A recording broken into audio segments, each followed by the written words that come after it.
40 days में अगर आपको चैप्टर 1 में अगर डाउट है ड्यूअल नेचर के तो बताएं एक्सरसाइज 1 में। Exercise 1 9th question. Question number 9th। ये ग्राफ वाले तो क्लास में कराए थे, इसमें क्या डाउट है? उसमें नहीं दे रखा है मेरा ये। और इसका आंसर हो जाएगा frequency of B is equal to frequency of C. गलत है। आई बी और आई सी, आई बी और आई सी की इंटेंसिटी सेम है, सही बात है। I A not equal to I B, ये भी बात सही है। और F A is equal to F B, सही तो है आगरा, क्या डाउट है इसमें? हाँ बताओ।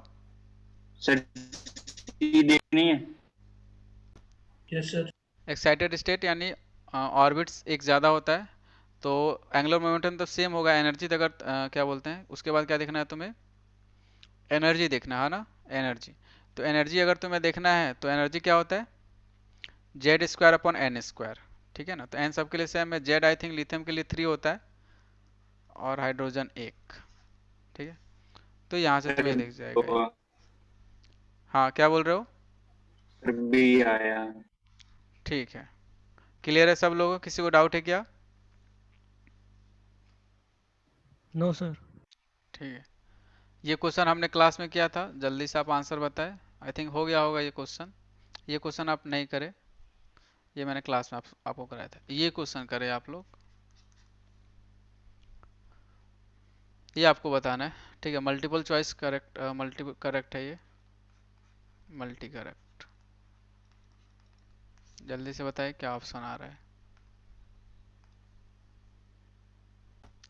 कुछ नहीं, आपको पता है कि क्या बोल रहा है कि हाइड्रोजन लाइक एटम का जो रेडियस है वो 4.5 ए नॉट है, 4.5 ए नॉट। तो अगर मुझे पता है, मान लो ए नॉट टाइम्स और एन स्क्वायर अपॉन जेड में लिख सकता हूँ।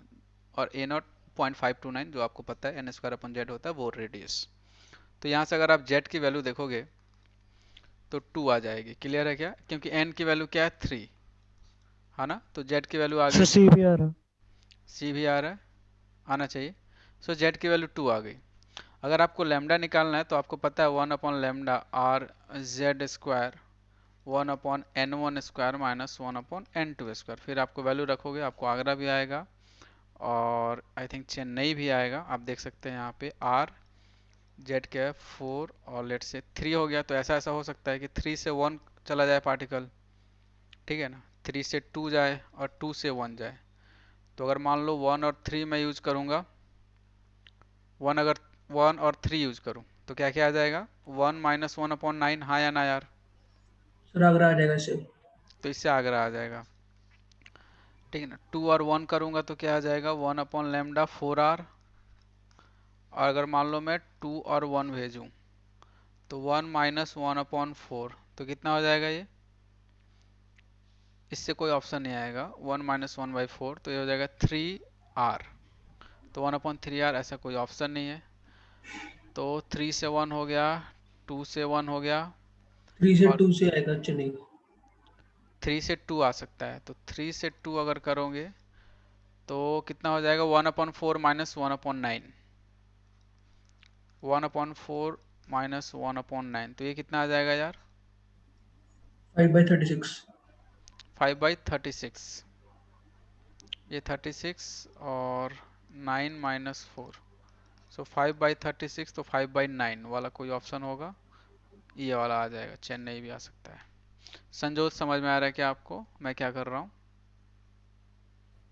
Yes sir. ठीक है ना। ये मैं एक्सप्रेशन यूज किया हूँ, जेड की वैल्यू, फिर मैथ यूज कर रहा हूँ, फिर ये आएगा। जय क्लियर है question?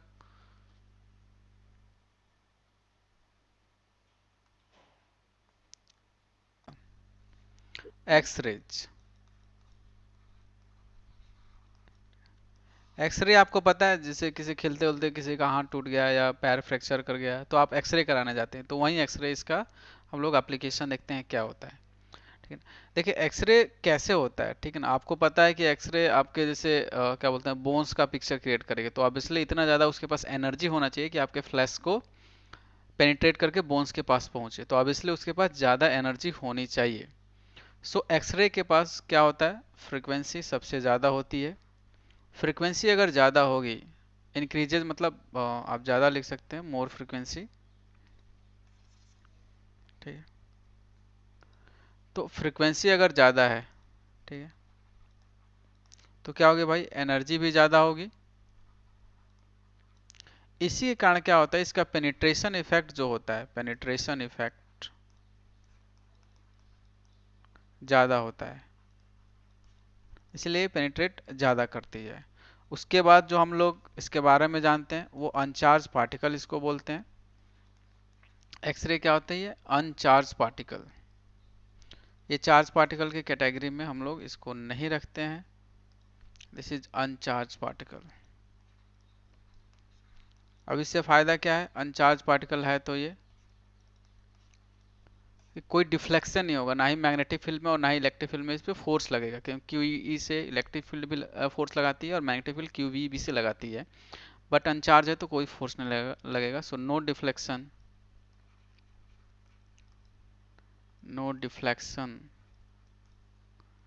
In magnetic field and electric field, ठीक है। इसका मेडिकल यूज यही होता है, इसका यूज कहाँ है, मेडिकल में, मेडिकल यूज। तो ये कुछ प्रॉपर्टीज हैं एक्सरे के जो अपने को पता होनी चाहिए। उसके बाद हम लोग पढ़ेंगे इसको प्रोड्यूस कैसे करते हैं अपने लैब में, एक्सरे का प्रोडक्शन कैसे होता है उसको समझेंगे हम लोग, ठीक है। देखिए, एक्सरे जो प्रोड्यूस कराया गया वो कूलीज एक फिजिसिस्ट थे, उन्होंने अपना सेटअप बनाया, कूलीज ट्यूब। अब ये क्या होता है, देखिए मैं साथ साथ सेटअप बनाए इसको।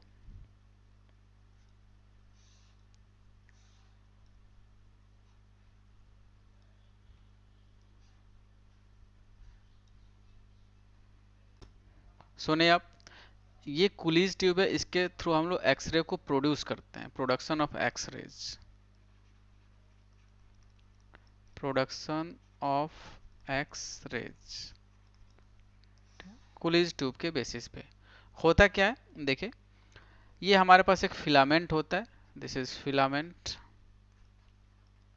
जैसे आपके बल्ब के फिलामेंट होता है वैसे फिलामेंट होता है, लेकिन इसके पास जो रेजिस्टेंस होता है वो बहुत ज़्यादा होता है, हाई रेजिस्टेंस, ठीक है। और हम लोग इसका एक सेटअप बना के रखते हैं, यहाँ पे फिलामेंट वोल्टेज होता है, तो वोल्टेज ट्राई करेंगे, वोल्टेज ऑन करेंगे तो यहाँ से करंट फ्लो करेगी सर्किट में, तो फिलामेंट के थ्रू करंट प्रोड्यूस होगी, करंट फ्लो करेगी, ठीक है ना, लेट्स से आई। तो अब चूंकि इस फिलामेंट का रेजिस्टेंस क्या है, बहुत ज़्यादा हाई है, तो आई स्क्वायर आर टी से क्या होगा, हीट लॉस होगा, ज़्यादा हीट ज़्यादा प्रोड्यूस होगा, इसलिए इस फिलामेंट का रेजिस्टेंस हम लोग हाई रखते हैं, तो हीट ज़्यादा प्रोड्यूस होगा।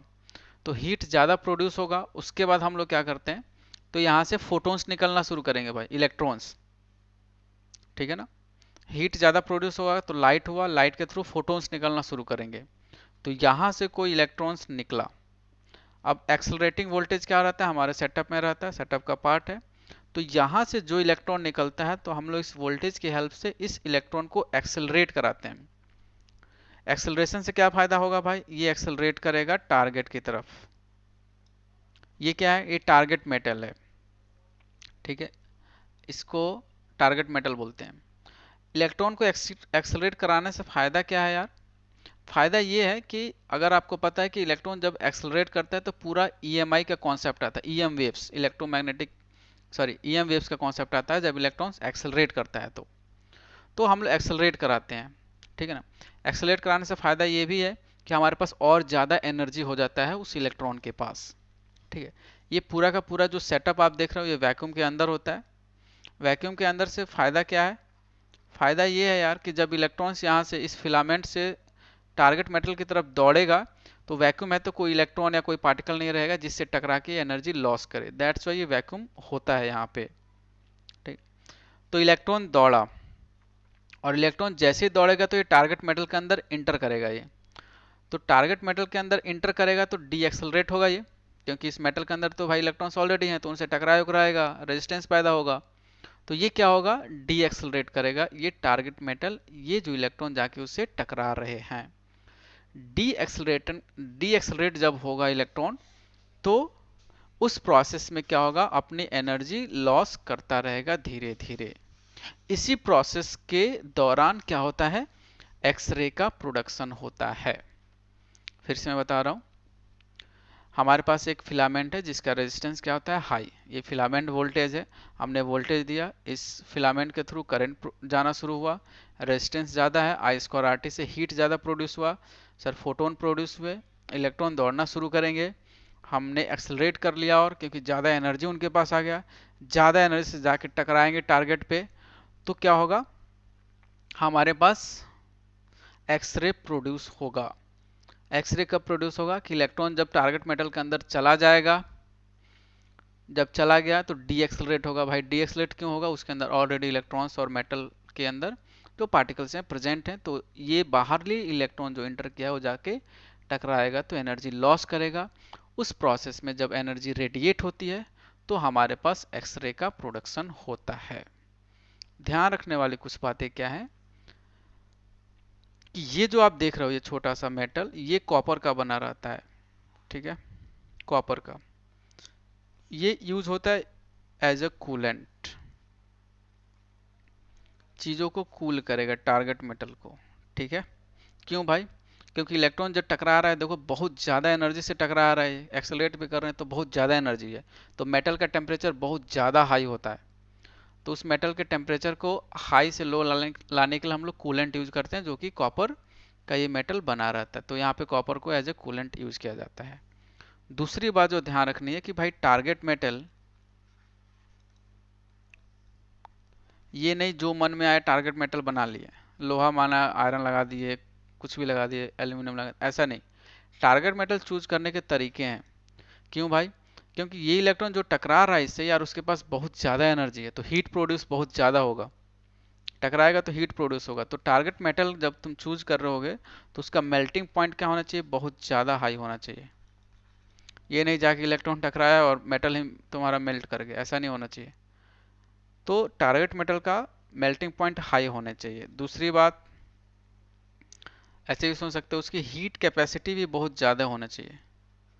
हीट कैपेसिटी, हीट कैपेसिटी क्या होती है भाई, अमाउंट ऑफ एनर्जी रिक्वायर्ड नहीं टू, होगा, बढ़ाने के लिए जितनी एनर्जी हाँ 1 डिग्री चाहिए टेम्परेचर बढ़ाने के लिए एक जितनी केजी एनर्जी को। चाहिए वही होता है हीट कैपेसिटी। तो हीट कैपेसिटी भी क्या होनी चाहिए, हाई होनी चाहिए। हाइट क्यों लिख दिया यार मैंने, हाई होनी चाहिए heat capacity.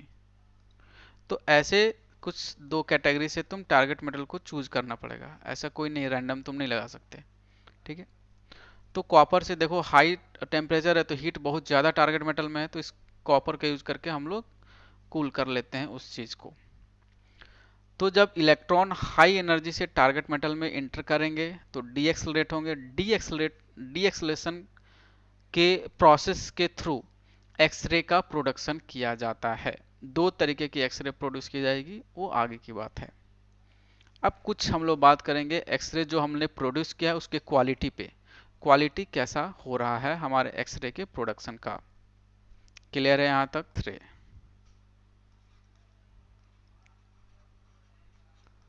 Quality of X raise.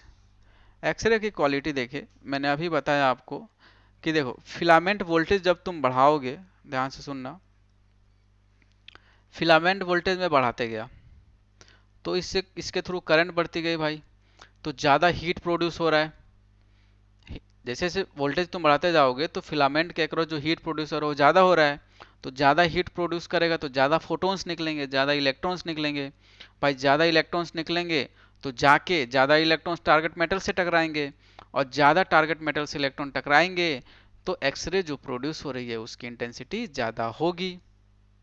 मैं फिर से बोल रहा हूँ, जब तुम फिलामेंट वोल्टेज को तुम बढ़ाओगे तो फिलामेंट के थ्रू जो हीट प्रोड्यूस हो रहा है वो ज़्यादा होगा, ज़्यादा हीट प्रोड्यूस होगा तो इलेक्ट्रॉन्स ज़्यादा निकलेंगे, ज़्यादा इलेक्ट्रॉन्स निकलेंगे तो ज़्यादा इलेक्ट्रॉन्स जाके टारगेट मेटल पे टकराएंगे, ज़्यादा इलेक्ट्रॉन्स टारगेट मेटल पे टकराएंगे तो हमारे पास एक्सरे जो प्रोड्यूस हो रही है वो ज़्यादा इंटेंसिटी से प्रोड्यूस होगी।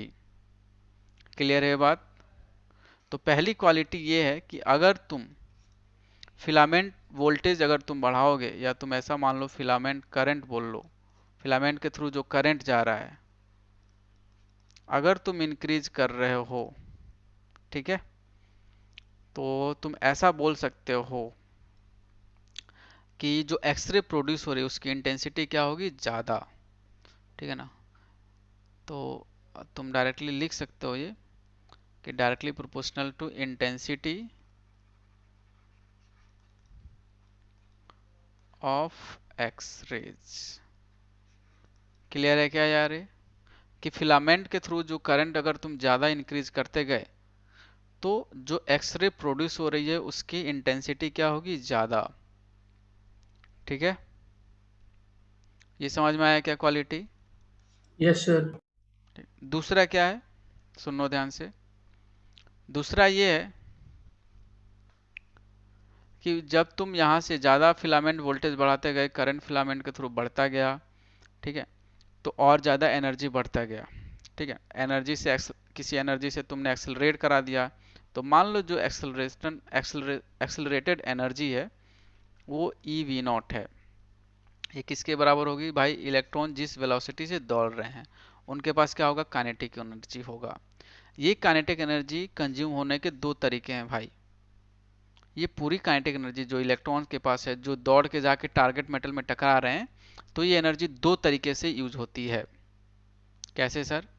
पहला, जब टकराएंगे तो हीट में लॉस होगा एनर्जी। दूसरा, एक्सरे प्रोड्यूस कराने में। इलेक्ट्रॉन्स के पास जितनी भी एनर्जी है दो ही तरीके में यूज होगी। एक तो हीट प्रोड्यूस होगा, दौड़ेंगे तो या जाके मेटल में टकराएंगे। दूसरा, एक्सरे के प्रोडक्शन में। क्लियर है बात? तो अगर मैं पूछूं, देखो ध्यान से, जितना ज़्यादा एक्सेलरेटिंग वोल्टेज मैं बढ़ाऊंगा, सुनना ध्यान से, जितना ज़्यादा एक्सेलरेटिंग वोल्टेज बढ़ाऊंगा तो इलेक्ट्रॉन उतना ज़्यादा तेज दौड़ेगा। तो जितना ज़्यादा तेज इलेक्ट्रॉन दौड़ेगा तो उसके पास उतना ज़्यादा एनर्जी होगी। समझ में आ रहा है क्या? एक्सेलरेटिंग वोल्टेज मैं बढ़ाऊंगा तो इलेक्ट्रॉन यहाँ से दौड़ेगा। एक्सेलरेटिंग वोल्टेज बढ़ाने का मतलब क्या होगा यार, यहाँ पे इलेक्ट्रॉन है, इसको बोलूंगा कि देख भाई यहाँ पे मैंने पॉजिटिव क्रिएट करके रखा है, तेजी से आएगा दौड़ के कि भाई चलो वहाँ पे पॉजिटिव चार्ज है, हाँ या ना यार। तो ऐसे ही एक्सेलरेट कराते हैं हम लोग। तो ज़्यादा एक्सेलरेटिंग वोल्टेज हो गया तो इलेक्ट्रॉन तेजी से दौड़ के आएगा, ज़्यादा एनर्जी लेके आएगा। ज़्यादा एनर्जी लेके आया इसका मतलब है कि जो एक्सरे प्रोड्यूस हो रही है उसकी एनर्जी क्या होगी, ज़्यादा। फिर से बोल रहा हूँ, एक्सेलरेटिंग वोल्टेज बढ़ाओगे तो इलेक्ट्रॉन तेजी से दौड़ के आएगा, ज़्यादा एनर्जी से दौड़ के आके मेटल पे टकराएगा, और ज़्यादा एनर्जी से मेटल पे टकराएगा तो एक्सरे के पास रिलेटिवली ज़्यादा एनर्जी आएगी। क्लियर है? तो दूसरी क्वालिटी क्या होती है कि अगर तुम एक्सेलरेटिंग वोल्टेज बढ़ा रहे हो तो ये डायरेक्टली प्रोपोर्शनल होता है एक्स रे के एनर्जी के।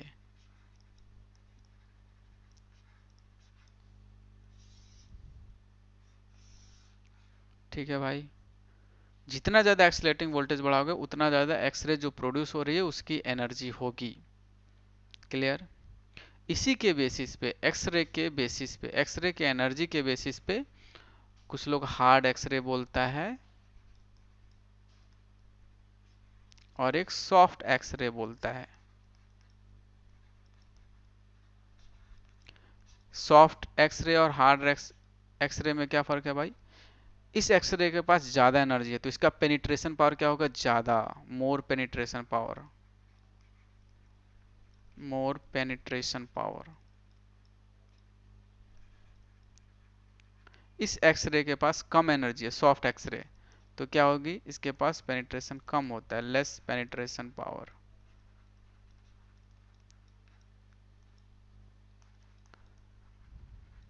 क्लियर है क्या ये बात? एक्सरे दो तरीके की होती है, ठीक है, टाइप्स ऑफ एक्सरे। एक होती है कंटिन्यूअस एक्सरे, दो तरीके की एक्सरे है, एक कंटिन्यूअस एक्सरे है और एक कैरेक्टरिस्टिक एक्सरे है। तो सबसे पहले हम लोग देखेंगे कंटिन्यूअस एक्सरे।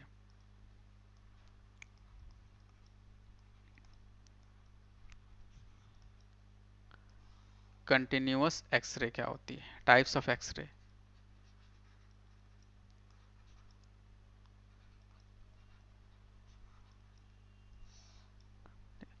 देखो कंटिन्यूअस एक्सरे कब प्रोड्यूस होती है कि ये जो इलेक्ट्रॉन यहाँ से निकल के जा रहा है, ठीक है ना, ये जाके टारगेट मेटल में टकराया, ठीक है यार, टारगेट मेटल में टकराया, तो इस मेटल के अंदर बहुत सारे इलेक्ट्रॉन्स ऑलरेडी एग्जिस्टेड है। तो ये क्या होगा, जब इस मेटल के अंदर बहुत सारे इलेक्ट्रॉन ऑलरेडी एग्जिस्टेंट, तो इलेक्ट्रॉन ये जाके टकरा रहा है, तो इसको रेजिस्टेंस ऑफर मिल रहा है, इस इलेक्ट्रॉन को रेजिस्टेंस ऑफर किया जा रहा है। तो रेजिस्टेंस ऑफर के कारण एक डी एक्सेलरेशन शुरू हो जाता है इलेक्ट्रॉन का, तो उसके थ्रू जो एक्सरे प्रोड्यूस होती है वो होती है कंटिन्यूअस एक्सरे। ठीक है, कि मान लो मेरे पास कि ये तुम्हारा टारगेट मेटल था, ठीक है, इसके अंदर ऑलरेडी बहुत सारे इलेक्ट्रॉन्स थे, ये तुम्हारा टारगेट मेटल है, ये जो इलेक्ट्रॉन जा रहा है तो ये टकराया, इसके अंदर जा रहा है, तो रेजिस्टेंस ऑफर हो रहा है, तो इसके थ्रू जो एक्सरे प्रोड्यूस होता है that is called continuous X ray. लिखे सब लोग, when an electron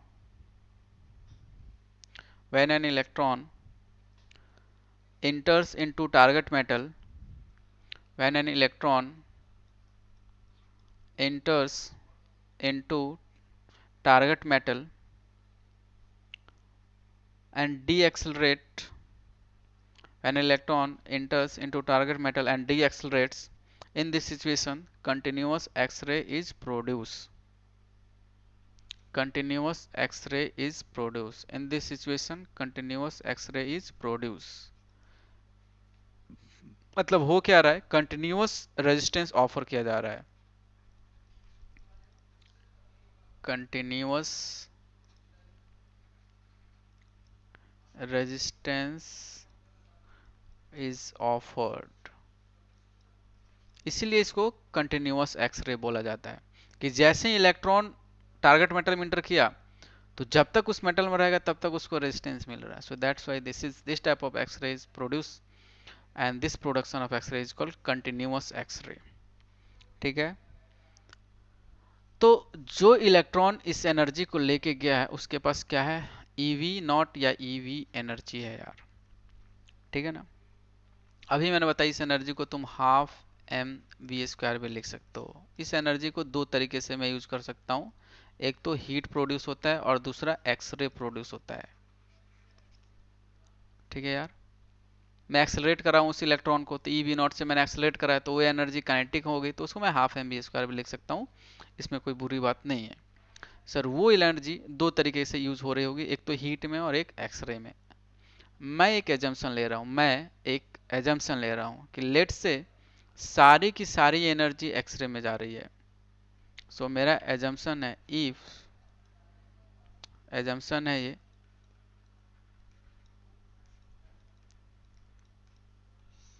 if all energy is used for the production of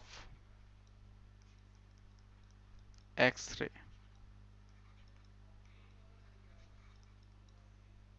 मान लो कि हीट में कुछ एनर्जी नहीं जा रही है, सारी की सारी एनर्जी एक्सरे में जा रही है। क्लियर है भाई? तो मैं लिख सकता हूं, देखो सर ये जो एनर्जी है ई वी नॉट जो एक्सरे प्रोड्यूस हो रही है, मैं चाहता हूं उसकी थोड़ी वेवलेंथ निकालूं और उस पर थोड़ा पढ़ाई करूं, रिसर्च करूं कि क्या चल रहा है उसके अंदर।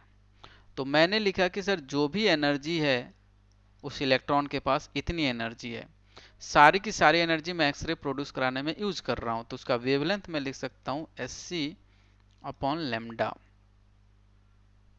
जो रेडिएशन निकल रहा होगा तो उसके पास जो एनर्जी होगी एससी बाई लेमडा होगा।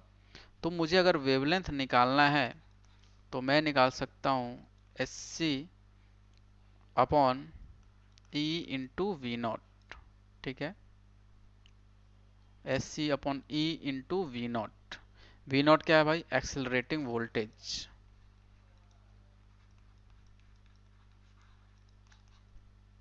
ठीक है, तो अगर मुझे लिखना है उस एक्सरे जो मैंने प्रोड्यूस किया है, किस टाइप का एक्सरे मैंने प्रोड्यूस किया है, कंटिन्यूअस की बात हो रही है अभी। तो अगर मुझे वेवलेंथ पे बात करना है कंटिन्यूअस एक्सरे के लिए, तो लेमडा मैं लिख सकता हूँ, अगर तुम देखोगे तो एस सी और ई क्या है, कांस्टेंट है। तो मैं लैम्डा डायरेक्टली लिख सकता हूँ कि सर लैम्डा इस टाइप का कुछ रिलेशन बना रहा होगा एक्सिलरेटिंग वोल्टेज के साथ। ये मान लो मिनिमम वेवलेंथ हो गया। ये किसके लिए है भाई, कंटिन्यूअस एक्सरे।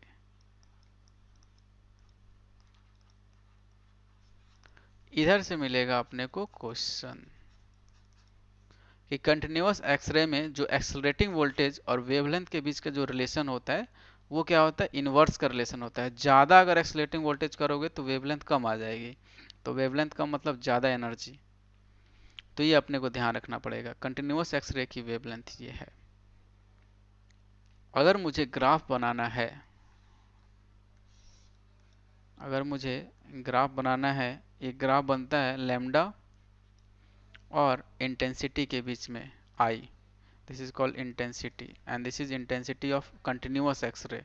बहुत बार लोग इसको गलती से समझ के और गलत करके आता है एग्जाम में, कैरेक्टरिस्टिक समझ के। इंटेंसिटी ऑफ कंटिन्यूअस एक्सरेज, जो इसका ग्राफ बनता है वो इस टाइप से ग्राफ कुछ बनता है, ठीक है। इस टाइप से ग्राफ इसका कुछ जाएगा। इस लैम्डा मिनिमम की वैल्यू अगर आप निकालना चाहते हैं तो आप आराम से निकाल सकते हैं। This is called lambda minimum, और इसकी वैल्यू क्या हो जाएगी, आराम से देख सकते हो तुम, H C by E V naught, H C by E V naught, ठीक है, कोई बड़ी बात नहीं है। तो ये इंटेंसिटी ऑफ कंटिन्यूअस एक्सरे और लैम्डा यानी जो एक्सरे प्रोड्यूस हो रही है उसके बीच का ये कैरेक्टरिस्टिक कर्व है। अगर तुम देख रहे होगे तो ये देखो, ये लैम्डा मिनिमम है तो इनके पास ज़्यादा एनर्जी होनी चाहिए यार स्टार्टिंग में। तो ज़्यादा एनर्जी से भी इंटेंसिटी ज़्यादा नहीं होगी, इंटेंसिटी ज़्यादा कुछ ही प्रोडक्शन वाले सिनेरियो के हैं, ठीक है। तो इस रेंज में जो हमारे पास एक्सरे आ रही है, ठीक है ना, तो इनके कारण इंटेंसिटी क्या आ रही है, मैक्सिमम आ रही है, अगर तुम देख पा रहे हो तो, ठीक है। ना ही जिनके पास एनर्जी, देखो ध्यान से, लैम्डा कम है तो एनर्जी ज़्यादा होनी चाहिए ना यार, लैम्डा कम है तो एनर्जी ज़्यादा होना चाहिए। तो एनर्जी ज़्यादा है तो तुम ये नहीं बोल नहीं सकते कि कंटिन्यूअस एक्सरे के पास ज़्यादा एनर्जी होगा। देखो ध्यान से, लैम्डा ज़्यादा हो गया तो एनर्जी कम हो गया, तो उसकी मैक्सिमम इंटेंसिटी नहीं होगी। मैक्सिमम इंटेंसिटी होती है जो मॉडरेट इलेक्ट्रॉन्स होते हैं, जो मॉडरेट फोटॉन्स होते हैं, ठीक है ना, मॉडरेट वाले के पास। जिनके पास ज़्यादा एनर्जी नहीं है वो भी ज़्यादा इंटेंसिटी नहीं बना सकते हैं, जिनके पास कम एनर्जी है वो भी मैक्सिमम इंटेंसिटी कंटिन्यूअस एक्सरे का नहीं बना सकते हैं। क्यों भाई, इसका रीजन सुने। सर जिसके पास ज़्यादा एनर्जी है, जो इलेक्ट्रॉन ज़्यादा एनर्जी से जाके टारगेट मेटल को टकरा रहे हैं, सर ये भी प्रोबेबिलिटी है कि रिलेटिवली उनका ज़्यादा अमाउंट ऑफ एनर्जी हीट में जा रहा होगा। जिन इलेक्ट्रॉन्स के पास जो टारगेट मेटल में जाके टकरा रहे हैं तो उनकी वेवलेंथ अगर कम है तो एनर्जी ज़्यादा है, तो ज़्यादा एनर्जी वाले इलेक्ट्रॉन जाके टकराएंगे तो ज़्यादा पोर्शन ऑफ ज़्यादा परसेंटेज ऑफ एनर्जी कहाँ जाएगा, हीट में चला जाएगा, तो उसकी इंटेंसिटी मैक्सिमम नहीं आएगी। जिन इलेक्ट्रॉन्स के पास कम एनर्जी है तो ऑलरेडी वो कम इंटेंसिटी प्रोड्यूस करेंगे। तो जो मॉडरेट होते हैं, जो मॉडरेट इलेक्ट्रॉन्स होते हैं जो जाके टकराते हैं टारगेट मेटल में, उनकी एनर्जी क्या होती है, उनकी इंटेंसिटी क्या होती है, मैक्सिमम। सो मॉडरेट इलेक्ट्रॉन्स जो हैं इनके कारण जो इंटेंसिटी होती है मैक्सिमम होती है। ये ध्यान रखना आप कंटिन्यूअस एक्सरे में, electrons produces maximum intensity of continuous X ray. इधर से क्वेश्चन मिलेगा, मैं आपको बार बार बोल रहा हूँ, यही इंपॉर्टेंट पार्ट है मॉडर्न फिजिक्स में। तो ये आपको ध्यान समझ में आ रहा है कि मैं क्या बोल रहा हूँ, लॉजिक हाँ या ना बताओ यार। Yes sir. तो ये आपको ध्यान रखना पड़ेगा, ज़्यादा एनर्जी है तो ये जाके टकराएगा तो ज़्यादा पोर्शन ऑफ हीट में चला जाएगा। जो एक्सरे प्रोड्यूस हो रहा है उसके पास कम इंटेंसिटी होगा, कम एनर्जी से टकरा रहा है तो उसके पास ऑलरेडी कम इंटेंसिटी है यार। एक्सरे वो कम इंटेंसिटी से प्रोड्यूस करेगा। मीडियम जो होते हैं, मॉडरेट इलेक्ट्रॉन जिनके पास मीडियम मॉडरेट एनर्जी है, वो इंटेंसिटी ज़्यादा प्रोड्यूस करते हैं एक्सरे का। क्लियर है ये चीज़? कैरेक्टरिस्टिक्स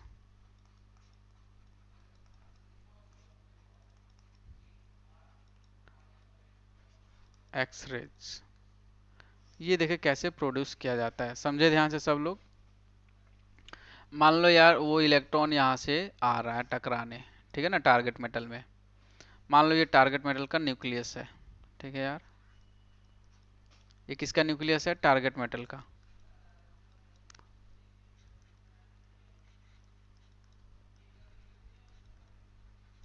ठीक है, तो मान लो टारगेट मेटल का न्यूक्लियस है, तो टारगेट मेटल के अंदर जो इलेक्ट्रॉन्स होंगे वो ऐसे अपने अलग अलग ऑर्बिट में होंगे यार, हाँ या ना? हाँ या ना बोलो यार, अलग अलग ऑर्बिट में होंगे ना बहुत सारे इलेक्ट्रॉन, किसी फर्स्ट में होगा, सेकंड में होगा, थर्ड में होगा, ये टारगेट मेटल की मैं बात कर रहा हूँ।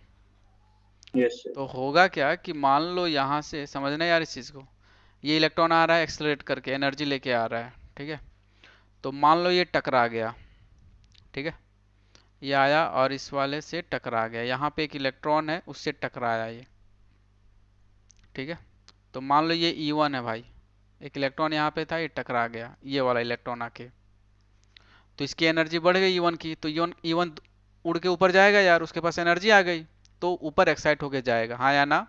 तो मान लो एक्साइट हो गया, यहाँ पे आ गया E1। अब जैसे ये वैकेंसी क्रिएट हुआ तो इसके अंदर जितने भी इलेक्ट्रॉन्स हैं सब सब लोग, अरे यार वहाँ पे वैकेंसी खाली हुआ, चलो दौड़ के, समझ में आ रहा है? वैकेंसी खाली हुआ, दौड़ के चलते हैं। तो ये इलेक्ट्रॉन आके जैसे ही टकराया तो ये उड़ के ऊपर चला गया, एक्साइट हो गया। तो जैसे ही यहाँ पे वैकेंसी क्रिएट हुआ तो बाकी के इलेक्ट्रॉन्स, बाकी ऑर्बिट के इलेक्ट्रॉन्स भागना शुरू किए कि चलो भाई वहाँ पे जगह खाली है। तो मान लो ये इलेक्ट्रॉन दौड़ के यहाँ पे आ गया, तो ये इलेक्ट्रॉन जब दौड़ के यहाँ पे आएगा, ऊपर से जब नीचे आएगा, तो इस प्रोसेस में क्या करेगा, वो एनर्जी रेडिएट करेगा, और यहीं से जो एक्सरे प्रोड्यूस होती है वो होता है कैरेक्टरिस्टिक एक्सरे। फिर से बोल रहा हूँ कि तुमने उस इलेक्ट्रॉन, फिलामेंट से इलेक्ट्रॉन निकल रहा था, उसको तुमने एक्सेलरेट किया, टारगेट मेटल के बारे में आओ, टारगेट मेटल के अंदर न्यूक्लियस है, बहुत सारे इलेक्ट्रॉन्स हैं, अलग अलग ऑर्बिट्स में बैठे हुए हैं, ये इलेक्ट्रॉन आके मान लो किसी इलेक्ट्रॉन से टकरा गया, जैसे ही इलेक्ट्रॉन से टकराया तो उसकी एनर्जी भाई बढ़ी, तो वो नीचे से ऊपर के ऑर्बिट में दौड़ के भागेगा, तो बाकी ऑर्बिट के इलेक्ट्रॉन्स देख के सोच रहे होंगे कि अरे यार वहां पे तो स्पेस खाली हो गया, तो उस वैकेंसी को कंप्लीट करने के लिए ऊपर से नीचे आएंगे वो लोग। तो जब इलेक्ट्रॉन ऊपर से नीचे आता है तो एनर्जी रेडिएट करेगा, और इस प्रोसेस के ड्यूरिंग, इस प्रोसेस में क्या होगा, एक्सरे प्रोड्यूस होगा, और इस टाइप के प्रोडक्शन ऑफ एक्सरे को हम लोग कैरेक्टरिस्टिक एक्सरे बोलते हैं। और बताओ, कोई डाउट है यहाँ तक? क्लियर है सब लोगों को? जी सर। यस। कंटिन्यूअस कैसे बनेगा भाई? चुपचाप केवल जो रेजिस्टेंस ऑफर हो रहा है, ठीक है, इलेक्ट्रॉन जा रहा, अभी दिखेगा तुम्हें कैसे दोनों प्रोडक्शन होती है। कैरेक्टरिस्टिक में क्या होता है, जब इलेक्ट्रॉन टकराता है, एक इलेक्ट्रॉन ऊपर जाएगा, दूसरा इलेक्ट्रॉन उसके स्पेस को या पोजीशन को ऑक्युपाई करेगा, तो इस प्रोसेस में जो रेडिएशन होती है that is X ray production. Clear है? अब समझना इस चीज को, ये जब कॉलिजन हो रहा है तो ये सारी चीजें, कहानी तुम समझ रहे हो तुम। तो मान लो मैंने सेल बना दिया, ये के है, ये एल है, ये एम है, एन है, ठीक है ना, ऐसे मैंने सेल्स बना दिए इसके, ठीक है। अब इस चीज को समझना, मैंने क्या किए, कुछ एनर्जी लेवल्स बनाया, ठीक है, यहाँ पे देखो,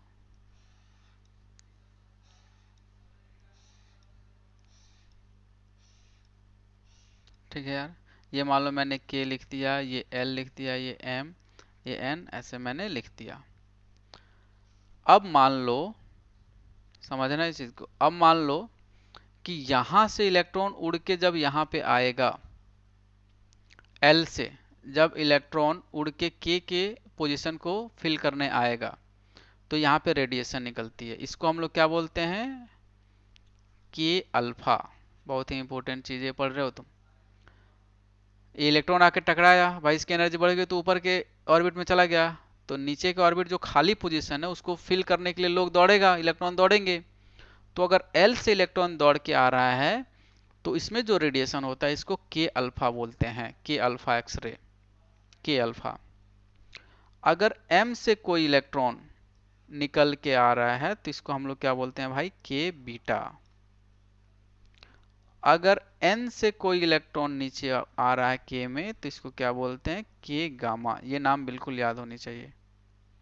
l से अगर कोई इलेक्ट्रॉन उड़ के k पे आ रहा है तो इसको क्या बोलोगे, के अल्फा। m से उड़ के k पे आ रहा है तो के बीटा। और n से इलेक्ट्रॉन अगर खाली वैकेंट इस पोजीशन को ऑक्युपाई कर रहा है k में तो इसको के गामा बोलते हैं। इसीलिए इसको बोलते हैं के सीरीज। केसरी नहीं भाई, के सीरीज। ठीक है दोस्त। इसी में क्या होता है कि अगर मान लो L में वैकेंसी हुई तो M से अगर दौड़ के आ रहा है, मान लो L में वैकेंसी आ गई तो M से दौड़ के आएगा तो इसको क्या बोलेंगे, L अल्फा। N से दौड़ के M में, N से दौड़ के L में कोई आ रहा है तो L बीटा। ठीक है ना। और फिर कहीं आगे से दौड़ के L पे आ रहा है तो L गामा। तो इसको क्या बोलते हैं यार, L सीरीज। ये सारा कैरेक्टरिस्टिक हो रहा है, कैरेक्टरिस्टिक वेव, कैरेक्टरिस्टिक एक्सरे तुम पढ़ रहे हो। ठीक है, जिनको नहीं दिख रहा है ध्यान से देख लीजिए।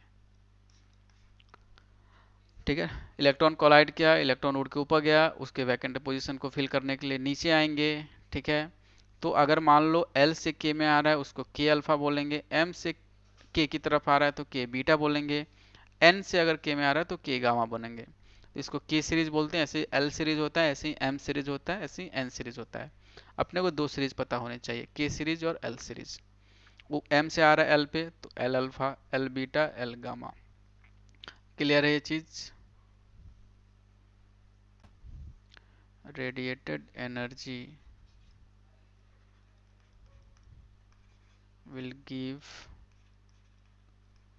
characteristic x-rays। ठीक है यार।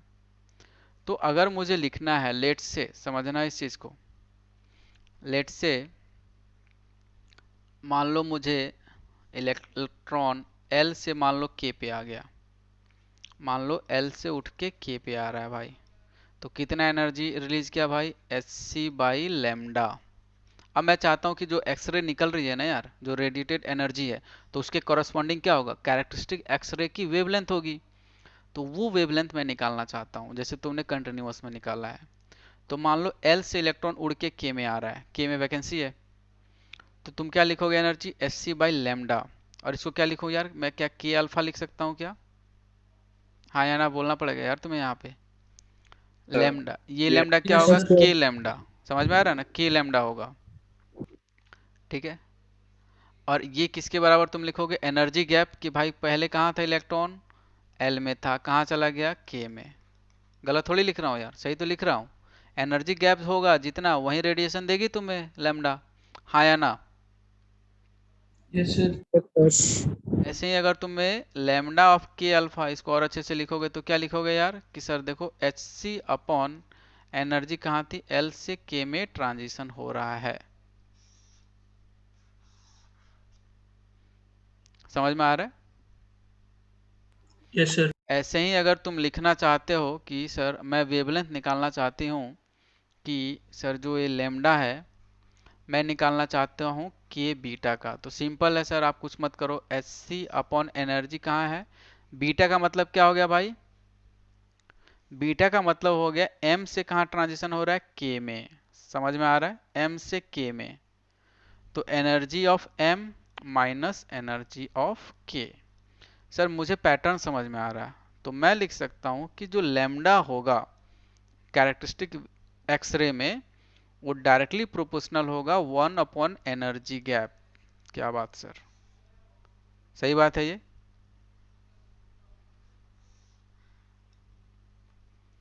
जो वेवलेंथ होगी कैरेक्टरिस्टिक एक्सरेज की, वो डिपेंड करेगी कि कितना एनर्जी गैप है। स्पेलिंग देख लेना यार तुम लोग।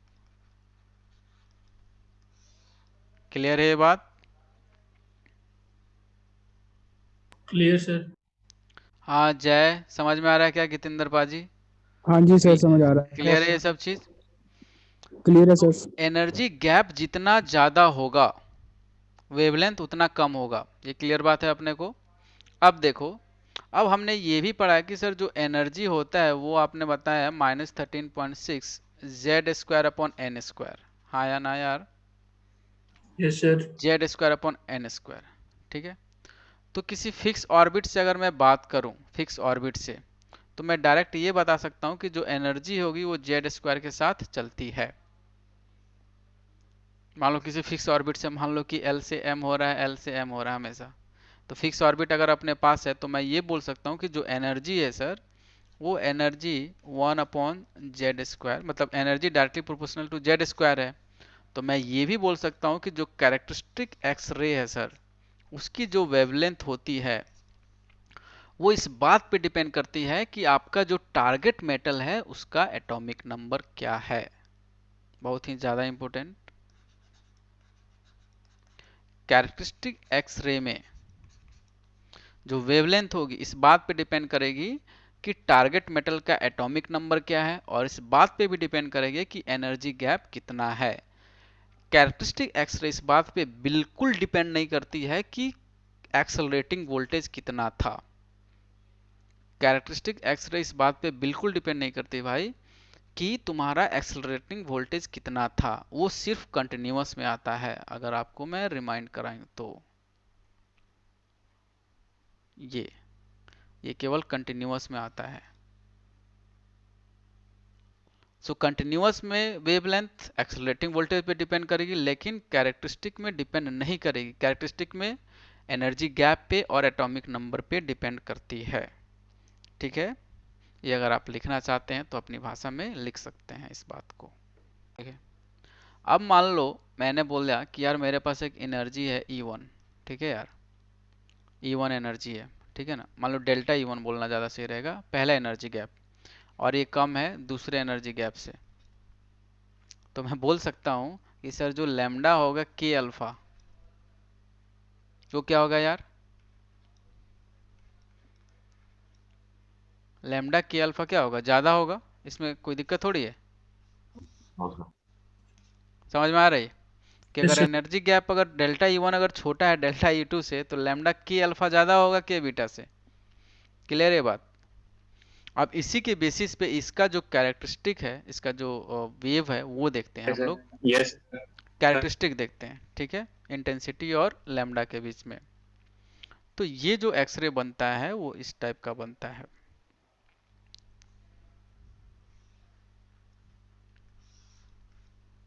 ये है मेरा लैम्डा और ये है मेरा इंटेंसिटी।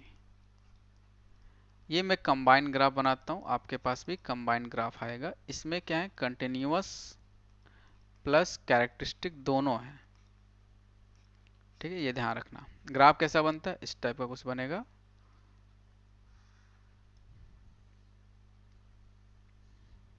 अभी रुक जाए, मैं एक बार बना लेता हूँ, आप बना लेना। इसका थोड़ा इस टाइप का।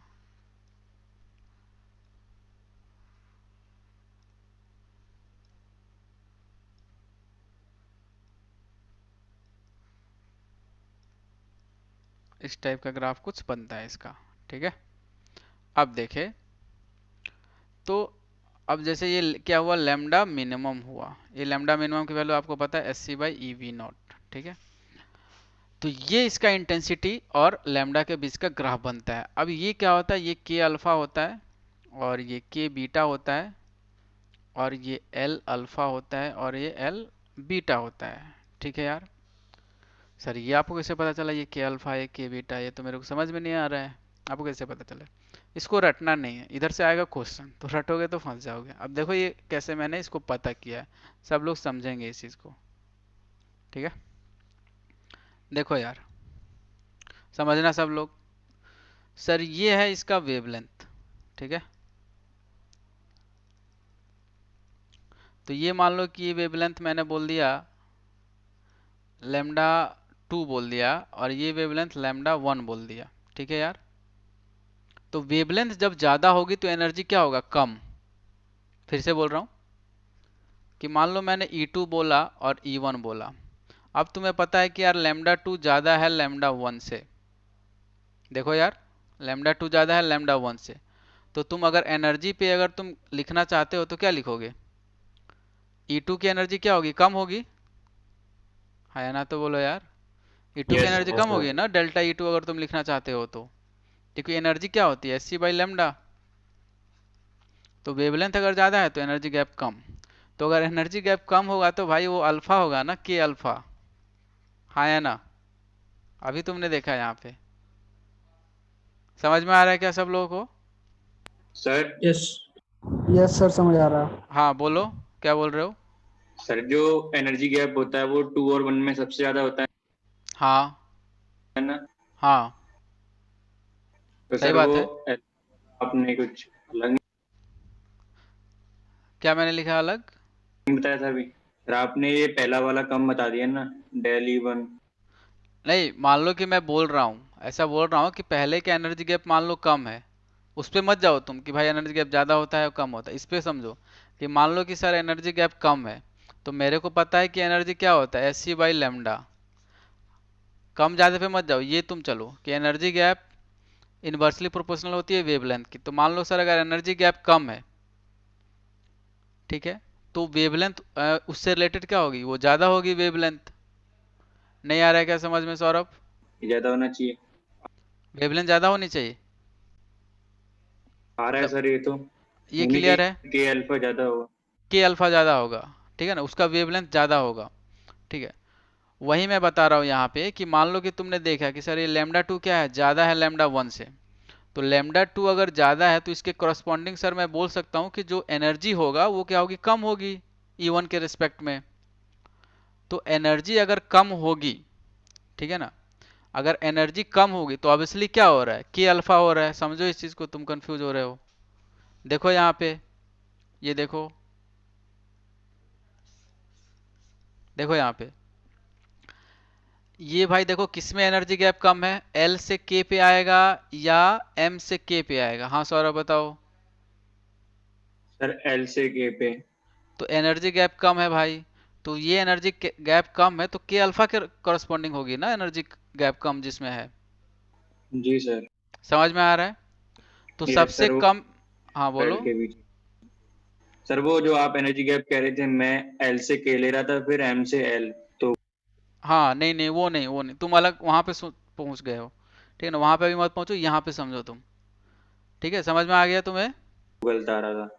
जी ठीक है, तो वही मैं बता रहा हूँ। तो क्या हो गया भाई? ये के अल्फा होगा, ठीक है ना? तो उससे मैंने पहचान लिया ये के अल्फा होता है।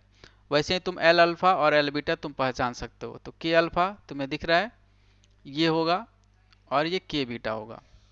दूसरा चीज सर, ये स्पाइक्स इसमें ज़्यादा क्यों है? सर ये इंटेंसिटी के बीटा और के अल्फा तो समझ में आ रहा है, ये स्पाइक्स क्यों ज़्यादा है? इसका स्पाइक्स देखो यहाँ पे है, इसका स्पाइक्स। तो अचानक से स्पाइक्स स्पाइक्स बढ़ क्यों जा रहा है? इसको स्पाइक्स बोलते हैं। ये बढ़ क्यों जा रहा है? अब इसका रीजन सुनो, ठीक है? ये टारगेट मेटल था तुम्हारे पास, ठीक है? इधर से क्वेश्चन आएगा, मैं बार बार याद करोगे तो फंस जाओगे। ये समझना पड़ेगा तुम्हें क्या चल रहा है, कि यहाँ से इलेक्ट्रॉन ये आ रहा है, इसके अंदर क्या है यार? बहुत सारे इलेक्ट्रॉन्स, टारगेट मेटल है ये, टारगेट मेटल। तो इधर से बहुत सारे इलेक्ट्रॉन्स आ रहे हैं, इसके अंदर बहुत सारे इलेक्ट्रॉन्स हैं।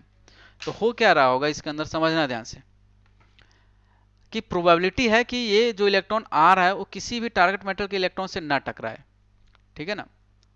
नॉर्मल अपना जा सकता है, ये भी हो सकता है इससे टकराए। तो अचानक से कंटिन्यूअस एक्सरे प्रोड्यूस हो रही होगी, नॉर्मल अपना कंटिन्यूअस एक्सरे प्रोड्यूस हो रहा है, कंटिन्यूअस उसको रेजिस्टेंस मिल रहा है उस इलेक्ट्रॉन को। अचानक से क्या हुआ कि इलेक्ट्रॉन रास्ते में आया और टकरा गया, तो तुरंत कैरेक्टरिस्टिक एक्सरे भी प्रोड्यूस हो जाएगी। तो कंटिन्यूअस तो प्रोड्यूस हो ही रही थी, अचानक से कैरेक्टरिस्टिक एक्सरे आ जाएगी, तो अचानक से स्पाइक्स बन जाएगा, स्पाइक्स। फिर क्या होगा? फिर नॉर्मल चलेगा इंटेंसिटी।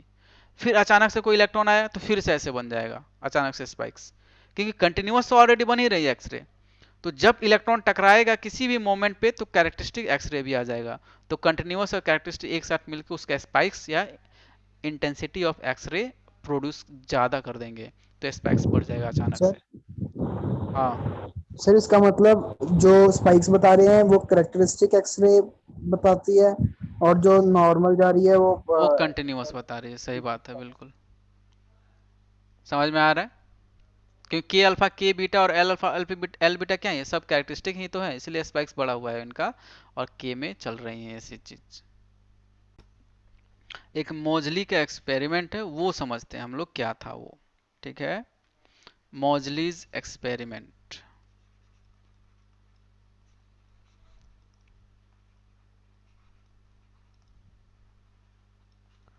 मोजलीज एक्सपेरिमेंट क्या था, उसने बोला कि भाई जो तुम लोग कंटिन्यूअस या कैरेक्टरिस्टिक एक्सरे प्रोड्यूस कर रहे हो, उसने बोला कि जो एक्सरे प्रोड्यूस हो रही है उसकी फ्रीक्वेंसी, वो बोला कि रूट एफ में लिखूंगा, वो लिखा ए इंटू जेड माइनस बी। ये मौजलीज का लॉ था, इसको मौजली लॉ हम लोग बोलते हैं। उसने बोला कि भाई जो एक्सरे प्रोड्यूस हो रहा है उसकी फ्रीक्वेंसी ये होगी square root of F A into Z minus B. A और बी क्या है, कॉन्स्टेंट्स है। जेड क्या है, एटॉमिक नंबर उस टारगेट मेटल का। ठीक है, ये है। ठीक है, उसके बाद अगर तुम्हें ध्यान हो कि स्क्वायर रूट एफ मुझे लिखना है, तो ए इंटू जेड इफेक्टिव मैं लिख सकता हूँ। जेड इफेक्टिव कैलकुलेट करने आता है क्या तुम्हें? हाँ या ना बोलो यार। क्लियर है सर। इसमें तो हाँ सही सोच रहे हो, वही है ये। जेड इफेक्टिव स्लेटर रूल थोड़ा बहुत पता है अपने को, ज़्यादा नहीं पता करना, अपने डूप में नहीं जाने की एक चीज़ निकालने जेड इफेक्टिव। तो ये बट अपने को पता होना चाहिए मॉजलीज लॉ था।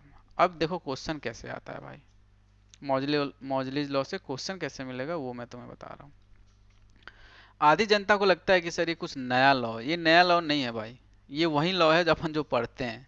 ठीक, ये देखो जो तुम लिखते हो यार 1/λ, यही लिखते हो ना यार, 13.6 Z square 1/n1 square minus 1/n2 square, यही लिखते हो तुम, हाँ या ना?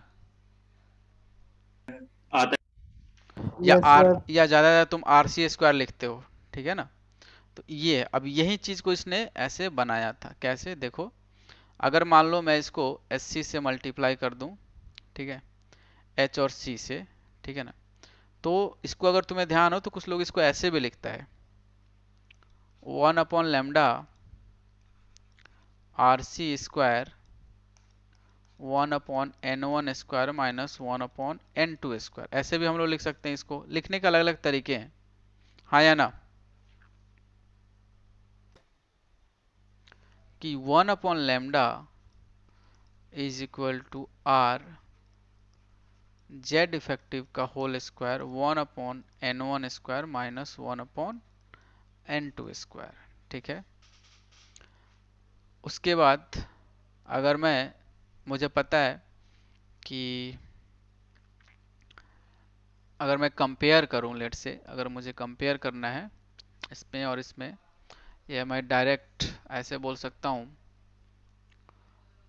कि आर तो कांस्टेंट है, आर तो कांस्टेंट है, अगर मुझे कंपेयर करना है तो आर कांस्टेंट है, तो 1/λ मैं डायरेक्टली कुछ जेड इफेक्टिव के होल स्क्वायर के साथ मैं कंपेयर कर सकता हूँ। लेट से मुझे वेवलेंथ और इफेक्टिव न्यूक्लियर और इफेक्टिव एटॉमिक नंबर में कंपेयर करना है, तो मैं ये एक्सप्रेशन यूज कर सकता हूँ मैं।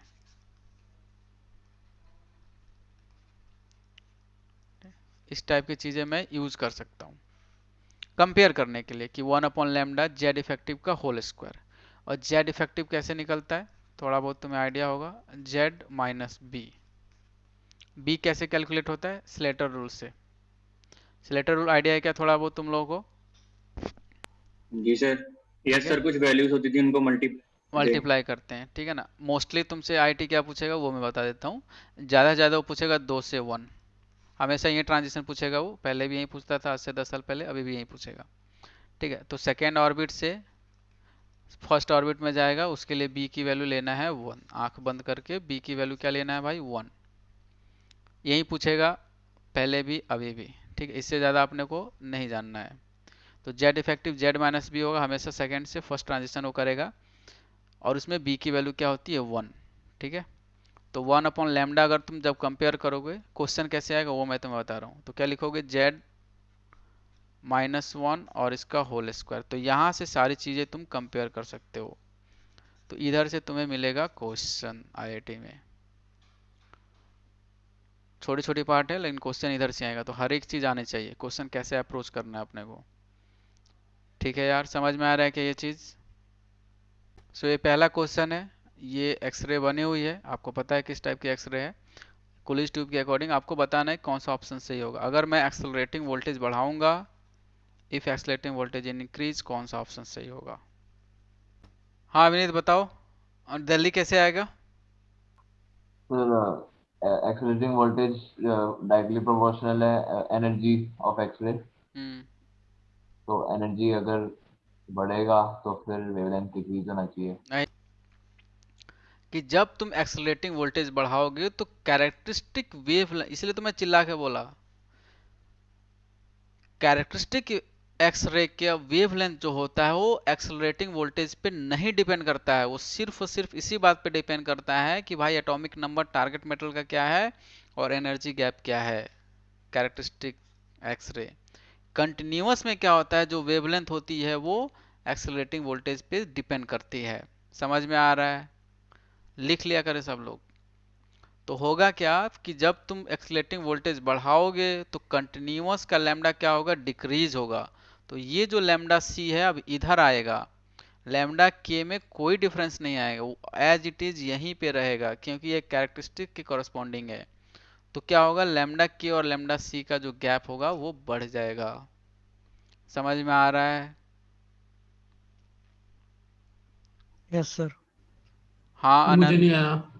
मैं बोल रहा हूँ कि यार कैरेक्टरिस्टिक एक्सरे में क्या होता है, जो वेवलेंथ होती है, मैं बोल रहा हूँ कि जो कैरेक्टरिस्टिक एक्सरे होती है उसकी वेवलेंथ सिर्फ और सिर्फ इसी बात पर डिपेंड करती है कि भाई टारगेट मेटल का एटॉमिक नंबर क्या है और एनर्जी गैप क्या है, बाकी किसी बात पे डिपेंड नहीं कर रही है। ये बात सब लोगों को नहीं समझ में आ रहा है क्या?